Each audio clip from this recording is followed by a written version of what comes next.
Yeah, so I'm presenting a paper done, or being done, it's in the process definitely, with Anders Block at Copenhagen.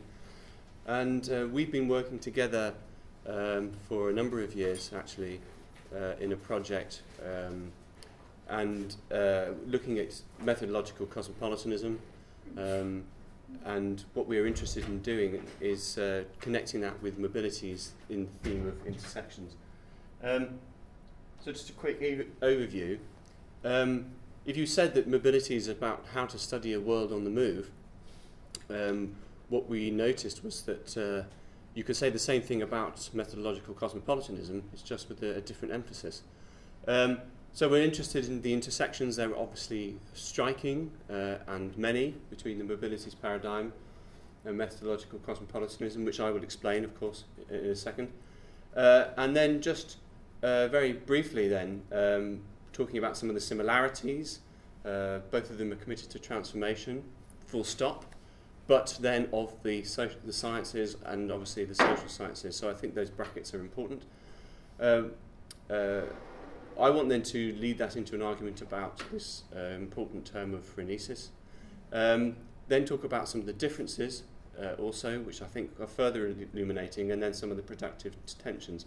And I need to start off with an apology because this is rather an abstract paper about which is counselling empirical research. So I'm not practicing what I'm preaching here.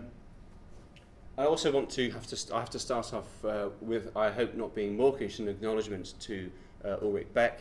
It was Ulrich who brought me and Anders together. We've been working with Ulrich for many years, and of course I owe him a great debt, as we both do, in terms of the discussions about methodological cosmopolitanism and where this comes. Right then, so let's start. If we say that, as I say, mobilities studies is about illuminating a world on the move, methodological cosmopolitanism simply changes the emphasis from the move, on the move aspects to the world. So it emerges out of the work of Ulrich Beck. Sven's already talked about reflexive modernisation. From that, Beck went into talking about global risk society, and therefore this idea of emergent methodological cosmopolitanism being emergent from overlapping, fluent, cosmopolitized as a sociological phenomenon, global risks. Therefore, we have two programs, both of which are constructive and situated post-Enlightenment in their reorientation of the social sciences. And again, I've highlighted constructive and situated. They're not just abstract arguments for, the Enlightenment is bad. They're actually trying to construct something in place. And they're situated in terms of the forms of sociological research that they do, actually looking at the world around us. So the question arises for methodological cosmopolitanism is actually how to operationalize it. There's a great literature on it, but what does it actually mean to do it? And in turn, then, what does it actually mean for the very terminology of methodology, in fact? And this, I think, I hope will resonate with some of the issues from Leslie and Kim's paper earlier. So I want to raise a suggestion. One is that instead of talking about methods, we talk about interventions. Instead of talking about data, we talk about connections. And then in terms of the purpose being the creation of knowledge, the purpose is that of phronesis. I can probably dash through this because we've been talking mobilities now for 2 days and obviously many months beforehand. So mobile worlds, mobile lives. That means we're situated within and co-producing complex dynamic socio-technical systems, practices, subjectivities. This and therefore in turn leads to a change of emphasis. It's not about whether there should be mobility or immobility. It's certainly not about mobility as good, how do we make the most of it. It's about questions of which mobility and impact paired with which immobilities and of course for whom. Then in terms of the mobilities paradigm, I'm going to use that language, social science, the sciences themselves are situated within these systems. They're not able to stand outside and simply look at them. As I've sort of begun to argue elsewhere, I think this leads to the idea of a situated practical wisdom, which is this Aristotelian language of phronesis. Phronesis is the meta-epistemic virtue, alongside the more familiar ones in Enlightenment thinking of techne on the one hand, that is basically just tinkering knowledge, doing things, and episteme, which is abstract natural laws. So for Aristotle, phronesis is the meta one, because in fact you can't even do the other two without having a situated practical wisdom. You can't be a lab scientist, for instance, without having some kind of situated practical wisdom of using the wet lab. But in its modern incarnation, and this particularly comes out of the work of, and for the Danes in the room, I apologise for the murder I'm going to now commit on his name, Flivbjerg. Mobility's research is part, I think, part and parcel of what he's talking about in terms of phronesis as being not just a revival of this Aristotelian language, but actually one that learns from a post-Enlightenment ethic, in particular from the work of Foucault, in that it's power-aware. It's aware that power is always there in knowledge in a way that obviously Aristotle didn't talk about. So in my language, I would say that what we're moving towards is that mobility's research is a form of complex government of complex systems. And by government, I mean in the Foucauldian sense. So mobilities. What about methodological cosmopolitanism? The flip side then is that we have, as I said, these idea of global risks, cosmopolitization, varieties of second modernity. Xu was talking about compressed modernity as an East Asian phenomenon, for instance. And again, the question arises, how do you study this? But I think also why? Why do we study it is a very important question.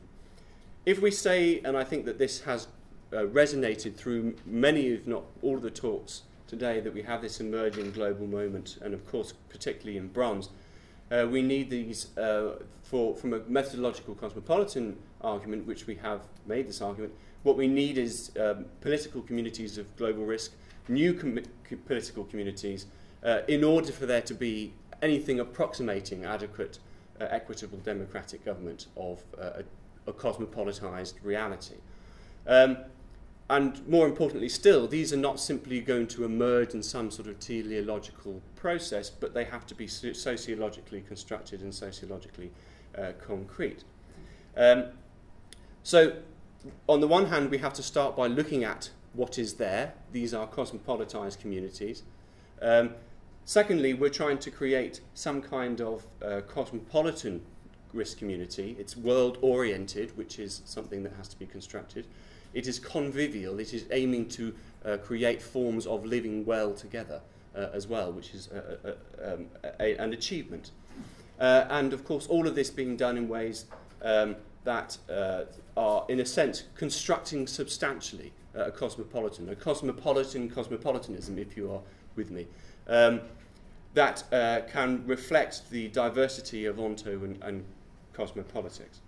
So the idea here is, therefore, methodological cosmopolitanism is, as you can see, quite a radical reorientation of the social sciences and as work contributing to this urgent task, as a sort of learning by doing, and you could even say it's a walking of the path, right? So an initial comparison of these two then would mean that if we start with mobilities, I think mobilities actually at its greatest is a form of new ontological vision. It's the complex systems. And this leads therefore to questions of political epistemology, which I think again came out of your paper. We start with that, and then secondly, this leads to a focus of mobilities constitutive within social formations, crudely. Methodological cosmopolitanism, on the other hand, is interested in the crossing of, again, not societies, because the whole point of methodological cosmopolitanism is we don't have container societies. But there is this movement across social formations which is part and parcel of and constitutive of them. So that's its primary interest.